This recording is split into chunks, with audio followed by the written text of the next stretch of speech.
everyone, my name is Kanika Tandon and I'm here with the video of Class 6 English 2nd. This is my second part of the video in which I am giving you the question answers and the exercise of chapter number 9, that is dusk. Starting the video with the in-text question of chapter number 9, which is on page number 119. Question number 1 is, which characters have been identified so far? So the question is after almost in between scene number 1.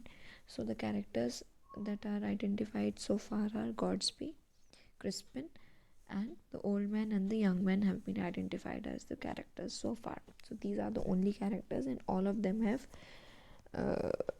been identified so far. What is the young man's problem? So the young man was lost as he could not remember the hotel where he was staying or the name of the street where it was located. Also, he had no money.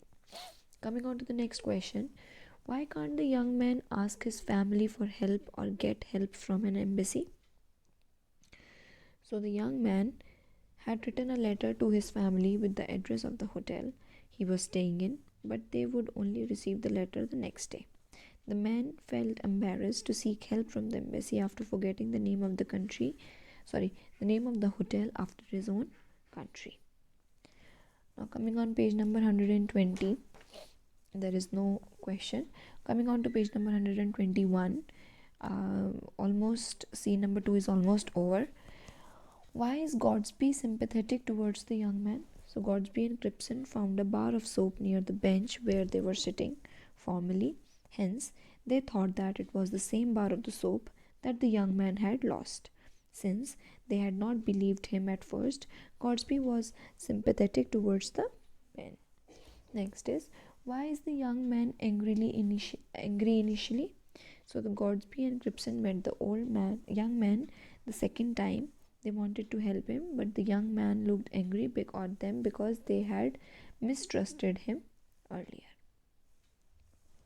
Now coming on to the reference to context answers. Reference to context question number 2 on page number 122. Reference to context, the extract is, looks like extreme carelessness to me. So first is, who said this and to whom? So Crispin said this to the young man. What was the speaker referring to as extreme carelessness? Crispin was referring to the fact that the young man had lost the address of his hotel and his bar of soap in the same afternoon. Did the speaker really consider the person careless? Give reason for your answer. No. By these words, the speaker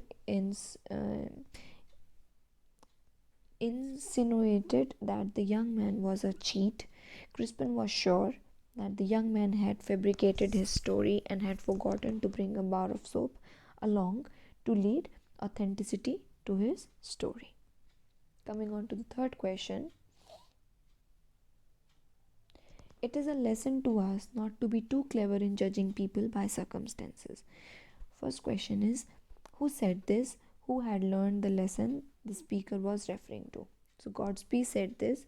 He refers to a lesson that both he and Crispin had learned when they found the bar of soap near the bench in the park after mistrusting the young man. Which circumstances was the speaker referring to? So Godsby was referring to the fact that he almost didn't help out the young man in the assumption that he was a con artist. Last question is, was the speaker really wrong in his judgment?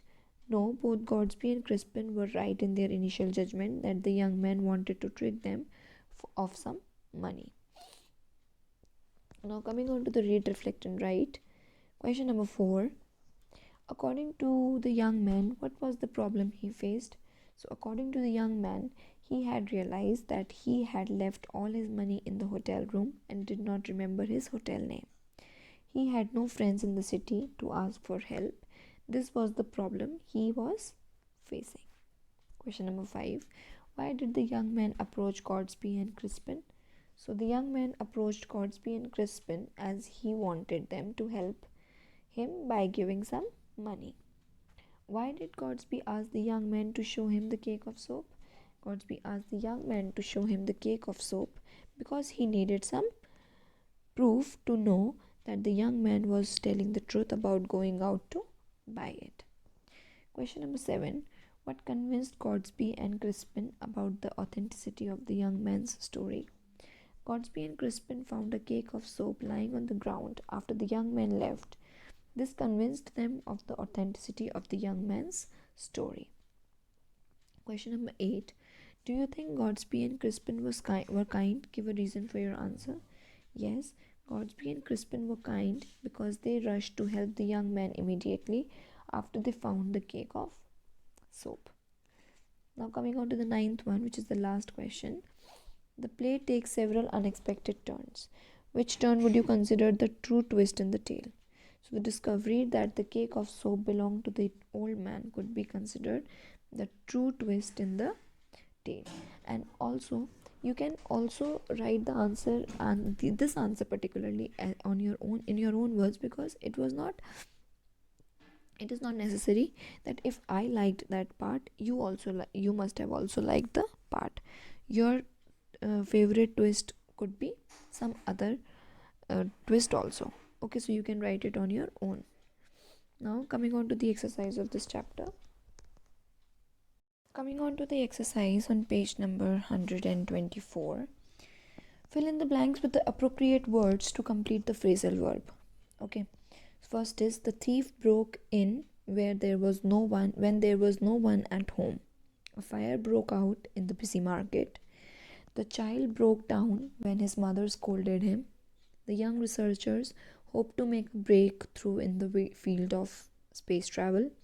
The man broke off in the middle of a sentence and left abruptly. The referee broke up the fight between the two teams.